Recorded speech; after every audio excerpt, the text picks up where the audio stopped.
How to turn on auto capitalize every time you enter a punctuation mark or even when you start a new line when typing using the Microsoft Swiftkey keyboard. If the feature is not turned on yet, let's just say you're about to start typing and your keyboard pops up like this here. Tap on the three dots right there at the top right, and once you do this, you'll see these different options. You want to go to where it says settings right here. Under the settings section, you're going to look for where it says typing.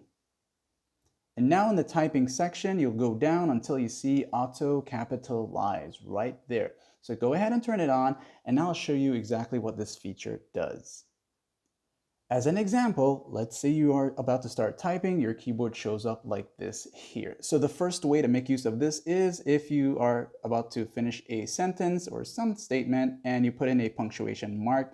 Once you put in that punctuation mark, you'll notice it creates a space for you and the letters will become auto capitalized. Now let's just say you have them in lowercase and you press the enter key to start a new line. You'll also see that they become capitalized when you're starting a new line. And that's what the auto capitalize does.